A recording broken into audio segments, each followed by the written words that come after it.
musician, author, entrepreneur, philanthropist, media personality. I mean, I literally could keep going on, but I'm excited clearly to welcome my brother, Caron Butler, to Remotely Renee. Caron, thank you for coming on the pod. Hey, appreciate you for having me on, Queen. I'm proud of you too. All your activism work, everything that you've been doing, I've been watching. It's just amazing what you've been able to accomplish. Thank you. And so I should say the same to you. I'm coming back at you on congratulations on your new role, the assistant coach of the Miami Heat. And what do you think? I mean, a lot of people, this is a big deal. So I want to make sure people understand this is a big deal. What do you think that transition is going to look like from NBA TV host to NBA coach? Well, one thing, obviously you're not going to be in front of the camera no more. I'm pretty much the wallpaper, the backdrop, and I'm totally fine with that. Something that I've been doing for years, my entire life, mentoring people, ushering them down the pathway to be a better version of themselves. And I find great joy in that, removing myself out of the equation as much as possible and highlighting their strengths and polishing their weaknesses. And that's something that I've just always been, willing to do, wanting to do. And the opportunity finally presented itself. And I mean, it was only two organizations that I would possibly do this job with. And the one, Miami Heat, it reached out and it just made perfect sense, perfect timing. What was the second one? I'm just curious. I mean, when you look at the coaching trees in the association, the San Antonio Spurs, they usually get it right. When you talk about this, the Spurs disciples and those who come from the pop tree, they live in that space. They're not just rental situations. They're not just going to be there for a year or two. They have long careers and huge impacts. Right. Okay. So I love that. I don't know. It's not a coincidence. You said you enjoy it, but Miami Heat is known for their grit, their toughness, and your nickname just so happens to be Tough Juice. So what are you most excited about as far as just getting there with guys that already are known to have that type of dog in them? Well, when people always talk about the culture, I'm a fabric of the culture. They drafted me back in 2002. Pat Riley, the godfather of the game, Eric Spoelstra, he was like my trainer and video guy, and just someone that was just trying to just pour into me and teach me the fundamentals of the game, teaching me how to play in the system, and I'm able to do those things now. I'm excited about all those things. When you talk about people that you don't have to force the culture on them because they're already a part of it. They already come off a tremendous success of making it to the finals, even though some people it's favorable because it was in the bubble and all these different things or whatever. But I know one thing: we're always going to be in position to compete. I know that guys are going to leave it all out on the floor night in and night out, and I love just the personnel that we have on this team already. Some with tremendous bright spots, and the only weaknesses is the youth. So I'm inspired and really excited to be working with some of these young guys.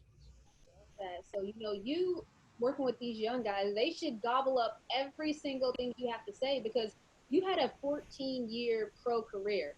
But before that, you were arrested 15 times before the age of 15. So can you just talk about, you're a walking testimony. So I'm from the church, so you are a walking testimony. Can you just talk about how you come from a 1-year juvenile detention sentence to where you are today? How does that happen? I think I'm glad you brought up, the gospel. That's really what it is. It's generations of prayer. My grandparents was, strong, faith-driven people. My mom, my aunts, my uncles, and to be in this position now, it seems surreal sometimes when you reflect and think about it. But that's what it is. I was covered by prayer. I assisted that prayer with hard work. And, that's what it's all about. I think that people sometimes get distorted, or the information get distorted when you think that you don't have to work hard along with the prayer. Like I'm gonna leave it in God's hands. Like that isn't enough. You have to. Without works, the verse about Yeah, that. yeah. You gotta meet God halfway. In order for those blessings to come real. And I try to do that. I love that. So since the pandemic started, I feel like we talk almost every other week, whether it's on a panel, an interview, we talk to the student athletes at UConn. So that kind of brings me to UConn. What was it like going from your background to a school like UConn? You know what? I was it was dope. First of all, the University of UConn just accepted me with open arms, right? Calhoun sold me on the family aspect. Once you become part of this family, you're a Husky for life, Husky Nation, bleed blue, the whole line. And we know that to be true. That's why you my sister. But at the same time, I was always just trying to figure out like what my acceptance really would be because I came from a troubled background. I had some flaws, some chinks to the armor, and initially I felt like that community just accepted me for exactly who I was. They wasn't judgmental or anything. That was the first time that I went to an environment, even in prep school. It was just like, all right, we got to watch him because this or that or whatever happened in the past. But UConn just accepted me for exactly who I was, and they just knew that I was just trying to be better. And they provided me all the resources that I needed to be better. And once again, to Coach Calhoun's credit, everyone that came through that front door was, trying to buy you or sell you on something. Calhoun was not trying to buy or sell me. He just told me that I would join a family. It would be for life. And that was the greatest sales pitch ever because if you can be bought, you can be sold. Calhoun left our living room. My grandmother looked at me, looked at my mom, and said, "He going to Connecticut." And that was Grandma it. said it. Yeah, Big Mama said it. She was like, "Boy, I would tell you exactly what she said. She said, "Your ass going to Connecticut," and that's what it was, and that was it. Exactly where you went. Yes, that simple as that. Your ass going to Connecticut, and that was it. I love it. So while at Connecticut, you got the honors of being Big East Player of the Year. Just this is off topic, but I lived in stores for 4 years. As you know, what did you guys do in stores for fun? Like, what was the fun aspect in stores for you guys? You know what? Honestly, I tell people this all the time. It was a business trip for me. It really was. Fun was really knocked out the equation. I didn't do the whole, going out thing. That wasn't ever No my spring thing. weekends. Yeah, I mean, we had the little fest where like entertainer would come down, or we had Husky Blues, or things like that. But I was just dialed in on trying to make my visit there as short as possible because I knew I wanted to go to the NBA. And I was like, the time that I'm taking to like really enjoy, have fun, that could be time that I can be like storing and putting into the bank, so I can withdraw a little bit more when it's time to, withdraw those deposits on the basketball court. And that's how I looked at it. I did have fun though, just like with the camaraderie of building relationships with my teammates, Talik Brown, who's assistant coach now, Kevin Freeman, assistant coach now. So many other the alumni, Khalid and Rip and Ray and the list goes on. We just had a lot of guys that we built. Yeah, it was the relationships, and like I said, our huge fraternity is not just men, it's women as well. Obviously, y'all, shit, what y'all done there, man, you can't tell the history of UConn basketball without talking about what deposits that y'all put in, so the relationships that, I have on the women's side as well, my sisters and brothers forever, man, it's just amazing. I love that. And so, okay, so just moving on from you get drafted, so you were focused, locked in the whole time at UConn. You get drafted. I always like to ask, what was that period actually between school ends and then when you get drafted? Because people don't know that's not just like for on the men's side. On the women's side, that's a 1 day difference for me. But on the men's side, what is that like? Because you were a top pick. You were a first rounder, the 10th pick overall. So you were highly sought after. What is that period like? No, it was a whirlwind because I think sometime in May, I think the first week of May or something like that, or the end of April, I decided that I was going to declare for the draft. And I do the press conference at Stores. Uh, I cried like a baby because, I just didn't want to leave. I love Connecticut. I really did. And then all of a sudden, it was just like a whirlwind. I'm in Los Angeles and I'm training every day, 2 times a day. Uh, I'm going to Chicago for workouts. All the teams that had the top 12, 13 picks, I eventually worked out for. Um, And so how does that work? I'm curious because as we know, the draft is coming up. Well, the draft will have happened by the time you guys see this, but I'm just curious, like, what is that like? You don't have any money. The teams are flying you out. Is it first class? Are you now like, getting like wined and dined as they call it? But I mean, you've already declared, so there's nothing illegal about that. So people, I'm just saying that so people can understand. But what is that like all of a sudden going from being a college student to you're on flights, you're in LA, going all over the place. Like, I'm, what's that like? I'm gonna tell you because when you go to UConn, everything is first class. So I was already used and accustomed to flying first class, or sometimes on our private charter. You guys flew private or no? Yeah, we flew private. So we had our own charter. But when I went to Los Angeles, and that was just the home base for me as a rookie to just train and have a trainer. What I did love about the process is that, everything was first class. I'm talking about first class trips to Chicago or whoever had the top 12 picks then, Memphis, Cleveland, a couple other, Washington, a couple other teams out there. I was flying in, staying at the hotels. It was a lot of thinking because, you're getting interviewed and people are questioning your past. People are seeing how you think as a human being.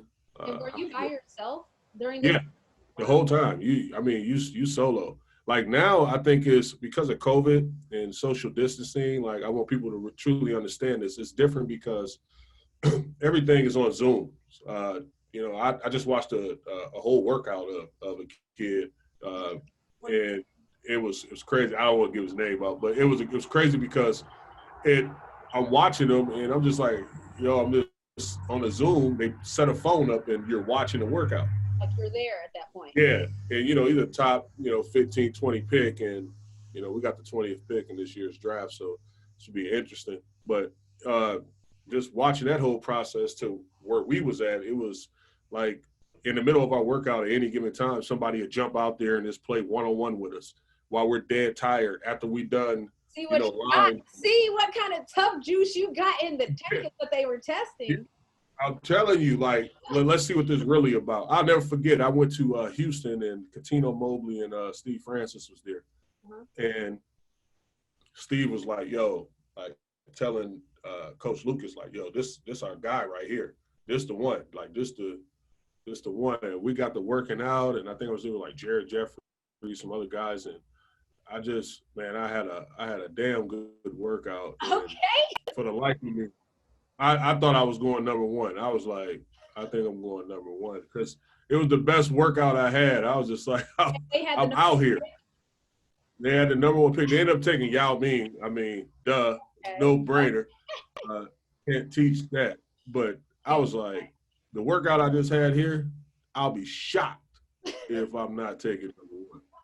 And that was my best workout of the whole circuit. Like all my other workouts was like, I was super athletic too. I mean, I'm an athlete, so if your best workout was for the number one pick, like, okay, I see you. I see you.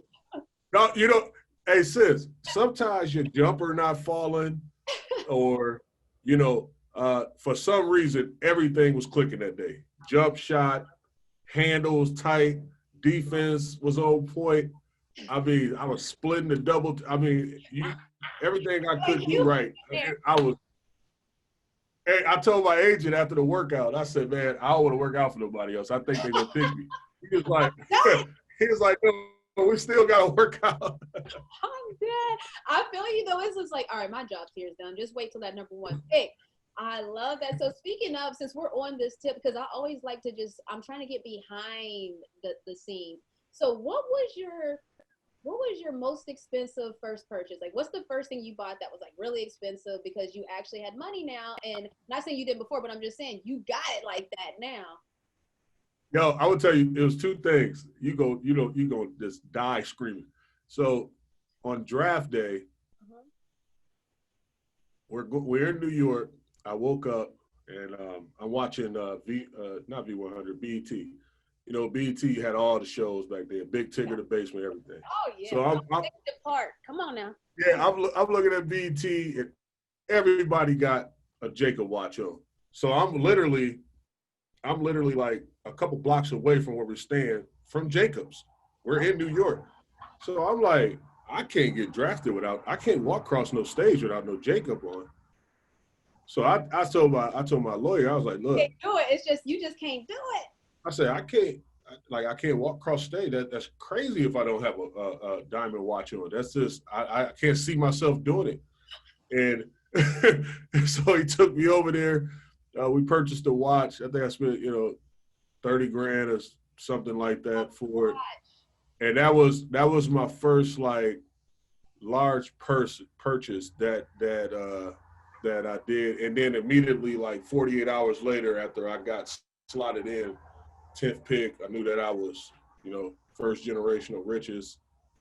Hurry up and grab my mom a house after that. And okay. Yeah, immediately. I was like, all right. Flex right there. And look, I love it. You love to see it. Like I love Oh yeah, that was done deal. I was like, I gotta get my mom a house and I'll figure out the rest later. I love it. So you got a Jacobs watch, 30 and he dropped a house. Like, okay. Caron. Thank you so much for joining me here on Remotely Renee. Killing it, sis. Keep going.